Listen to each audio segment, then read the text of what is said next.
Greetings everyone in love, light, and wisdom to you. Welcome to the last unit of the Pleiadian University of Wisdom. This is all about creating through the natural laws of the universe, and many of you have heard about the 12. So this series of videos will go into how do you create your life through each of these laws. I myself have been somebody very aware and slowly trying to master these laws of the universe. And when you do, you can then create the way that you wish to create in your life. You want to create the life that you have always desired. Mastering these laws of the universe will ensure that you do, that you are a sovereign being stepping into your sovereignty, and you will be able to create from any place in your life.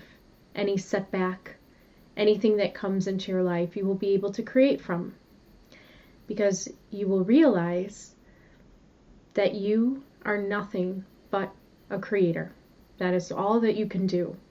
So the Creator Workshop is designed for you to step into your power as a creator being and to create whatever it is that you uniquely are able to create.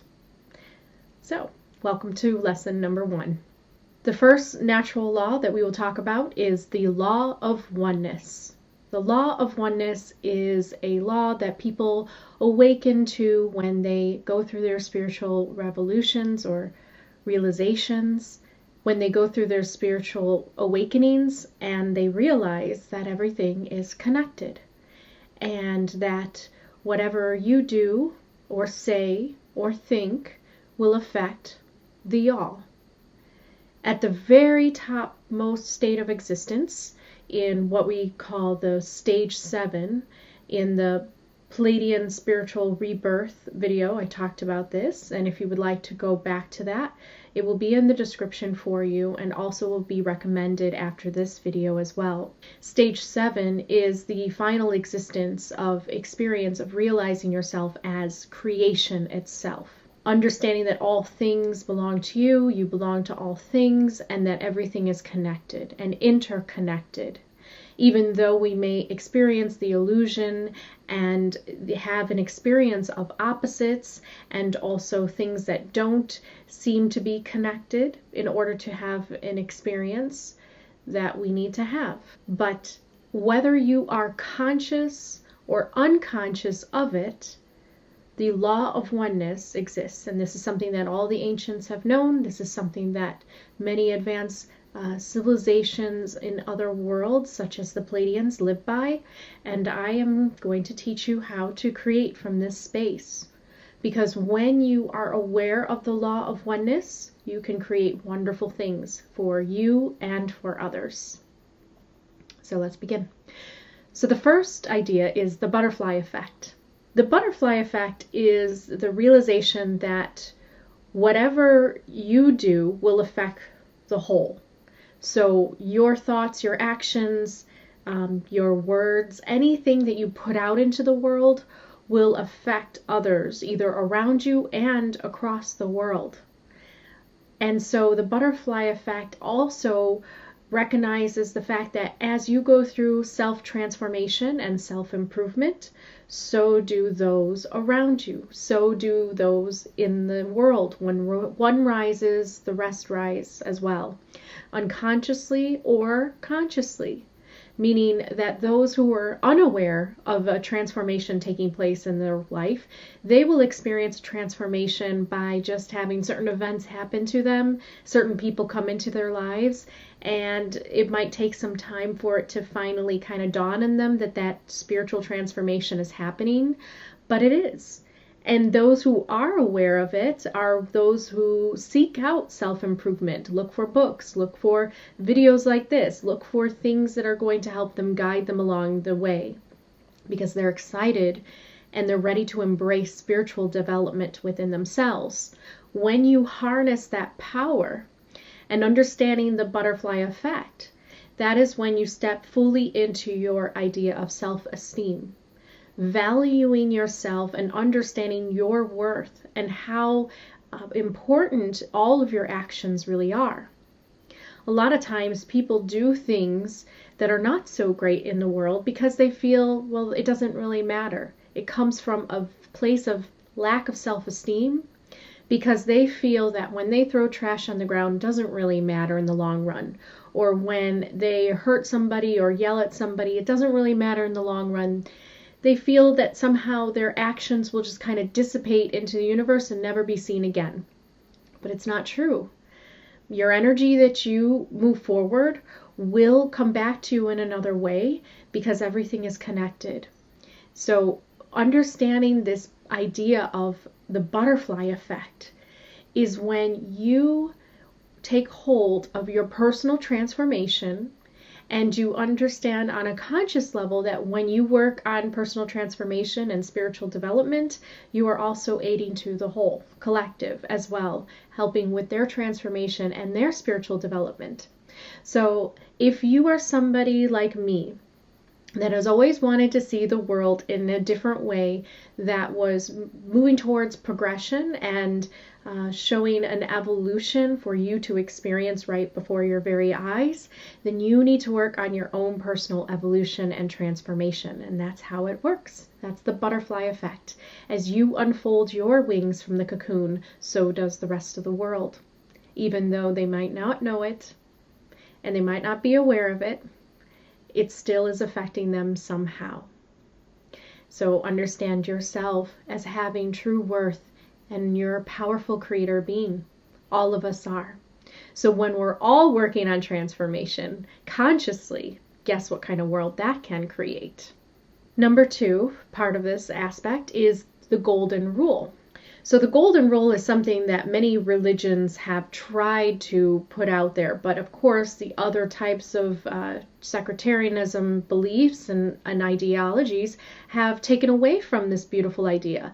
The golden rule, the idea that the way that you treat others is also how you will be treated.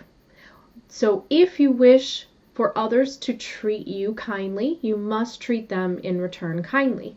Now, not everybody will return your kindness and generosity in the same way. It depends where they are in their level of experience and consciousness and awareness of themselves on this spiritual development journey. However, when you are authentically kind and you treat people with this knowledge, you will find other souls that are in that same state of awareness and recognition as you, that they will treat you back. So you will have far less enemies than you will friends. And that is a much more happier, more peaceful life that you will create, harnessing the law of the golden rule. So when you treat people the way that you wish to be treated, you will see that coming back to you in many ways. Don't expect it from everyone because everybody is also on their own kind of journey, but we are interconnected. So the way that you treat someone who is unkind to you, and if you treat someone kind, in that moment, you have the power to transform them. You have the power to kind of unfreeze their heart. And you may see a change in their behavior towards you. You may.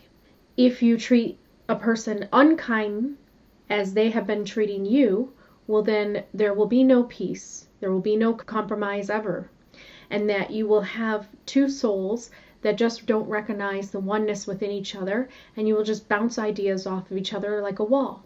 But there will be no transformation on both sides. So that's really important to understand the golden rule. And if you want to create within your life as a creator being a more peaceful, enjoyable life, you will keep that rule inside of you at all times, to know that the way that you are behaving is going to be reflected back to you by the outside experience with other souls. Number 3, along that line of observing kind of the mirror effect of others in terms of behavior, there's also a way that you can understand this oneness property of the universe by looking at the oneness within everything in the world and understanding its connection to you. When you look for the signs of the universe or the messages in your life through books, movies, songs, these are ways that you can get some guidance and help along the way on your spiritual development. You will also meet mirrors in others. Everybody is a mirror to you in some form, in some way, even if they are conscious of it or unconscious of it. They will teach you something. They will show you something about yourself. I'll give an example of dogs. If you are a kind and loving owner, your dog will stare back at you with love and gratitude in its eyes. It will not be afraid of you. It will come when you call. This will be a mirror effect to show you the type of person that you are, who you are becoming, who you have been, and it gives you an indication of where you are in your spiritual journey. However, if you are somebody that abuses animals, if you abuse a dog, the dog will cower in the corner. It will hide when you come into the room. It will be too scared to look at you. It will be in a submissive state. And that is a mirror to you to show you what kind of monster you have become. And these are here so that it can help you along the way of spiritual development, so that you know how far you are coming and where you are going. These are all signposts of where you are on the road of spiritual development. Some of you on earth are very serious about it. You would like to get off of earth. You would like to experience another type of experience, or maybe earth, but maybe a different form and a different reality of what earth is like right now. Try to harness these laws within your own life, and you will start to see your reality and your experience change of the world. Number 4, be the change you wish to see. This is one that I have learned how to embrace. I want to see everyone wear crowns and be like the high elves in Tolkien, and I would like to live in a world in this way. Well, then I am going to become the change that I wish to see. Many people like Gandhi and lots of different types of activists and people that have been part of humanitarian movements have actually become the change they wish to see in the world. They wanted more freedom for people. They wanted to maybe help the planet and improve nature. Well, you have to be that change. If you are just a social justice warrior, if you just stand in a place of unmoving yourself and you're just talking about change, but you yourself are not embodying change. Like, for an example, if you're somebody who speaks about recycling and reusing, but you yourself are not doing it, you will not see the change in the world, because your efforts have to match with your words. You have to align to your authentic truth. When you do, that's a very powerful moment of creation for you to start to see that more happening in the world, because you are becoming the change you wish to see. You will see it in others. You will see that energy that you put forward transform the world around you. You must become the actual change you wish to see. So if you would like to see more people act as wise as the old elves to each other, well then, become like the wise elves yourself. That's my philosophy. But I can tell you that you can become any change that you wish to see. It is about your own perception.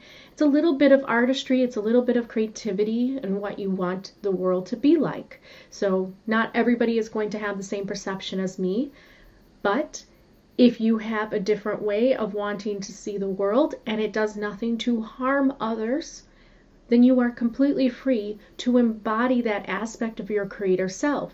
And in doing so, you will have true power to start to inspire others and transform the world around you.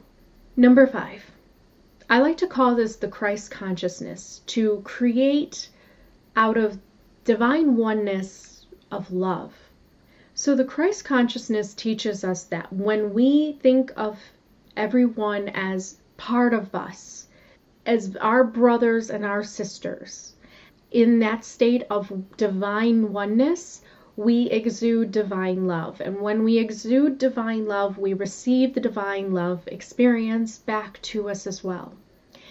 And this is that evidence of that oneness and that interconnection that we all share.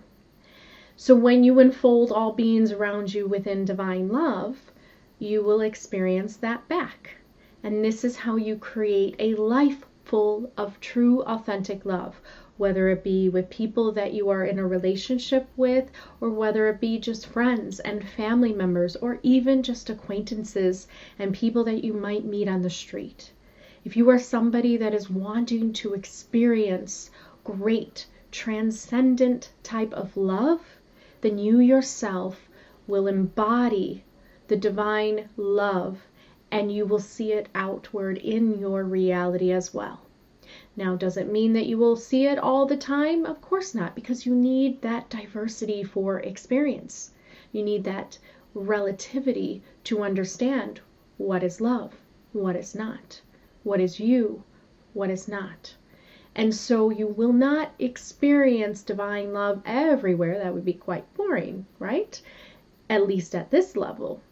But when you are seeking for divine love and you embody the divine love within you, you will experience it outside of yourself as well.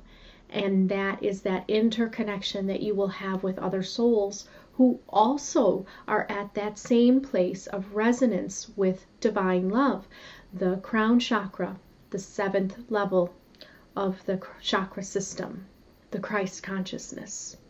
The Christ consciousness, which is what Jesus was really referring to and trying to help his fellow man understand about the interconnection to all things in the universe. Create as if you are the only one in existence, but love others as if you are not. And that is the secret to be able to create a life for yourself that you could truly enjoy, be proud of, be happy to have, and will lead you on to a path of spiritual development into the next existence, where you will experience what you have earned and what you have learned in this lifetime.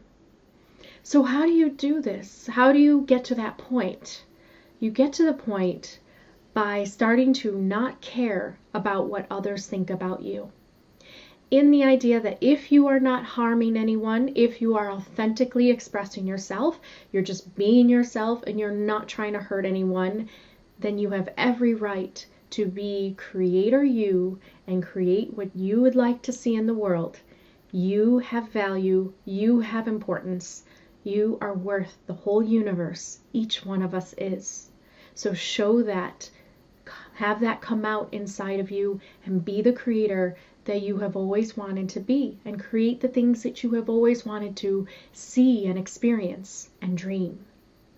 Understand that you are here to create things for others to experience. We all are. We have a piece of the collective consciousness within each of us, and each of us have something very meaningful to give to others and to show to others that they themselves may not be capable of and may not be able to do themselves. And so at this level, we all are puzzle pieces. And so understand that you have something great to give. And you can follow that passion within you by what brings you joy, what brings you happiness to do. What do you like to do with your spare time? What are you finding yourself obsessed about, and what do you enjoy? That's a good indication that you have stumbled upon something that you are supposed to be doing in life, supposed to be creating for others. And in doing so, others will appreciate it because they too have been looking for that. It's about finding a gap in the world or a void in the world of something that doesn't exist yet, and realizing your power as a creator to create something that does not exist into existence for the world. So find something that maybe the world does not have yet and create from that place, and you will see more souls align to that and enjoy what you are doing. Not all, of course, but those that are vibrating on your level and resonate with you and have that same kind of vision, and you'll start to see that happen for you. Everybody has a true power of creation within because of this law of oneness. We are completely spiritually equal as creators. The next thing I would say is have peace in your heart to know that you truly are never alone, that you may feel very isolated and alone in your thoughts at some points in your life, but understand the law of oneness cradles you, holds you tight, and ensures that everything is interconnected. And you will find souls that can mirror that idea back to you. You will. As soon as you become aware of this oneness and you stop seeing yourself so lonely and isolated in the world, and you embrace more this oneness with the whole cosmos and the universe at large, you will start to meet other people that can mirror back that oneness to you. And they will show you in companionship and friendship and in love that you are never alone, and they will end that loneliness for you. If you cannot end the loneliness for yourself, just being one with nature and being one with the whole cosmos and not seeking for external validation of togetherness, if you embody the oneness with the universe and the cosmos and the nature around you, you will also meet others that will help to reaffirm and reinforce that reality of oneness and interconnection. I hope that this gave you some tips and pointers of how to create from having this natural law of the universe within yourself. Learn it well. The law of oneness is real, whether you know it exists or you don't. One day you may wake up and see that it is there. But even if you don't, if you believe in the idea that what you do matters in the world, you will become a great force of change and transformation and create and invent things new that have never been seen before, and that will improve and expand on the whole collective of humanity. I wish you all the greatest joy and strength to find that path within yourself to become a creator. And a creator can do many different forms of creation. It's not all being on YouTube. It's definitely not all becoming a famous singer. It is in many different forms that you can create. So find the way that is most comfortable for you to start creating in your life. Start being a creator instead of waiting for others to create for you. Otherwise, you will never be satisfied by what you see, because it is your light that the world is waiting for. Namaste and Namaste. I'll see you on the next video.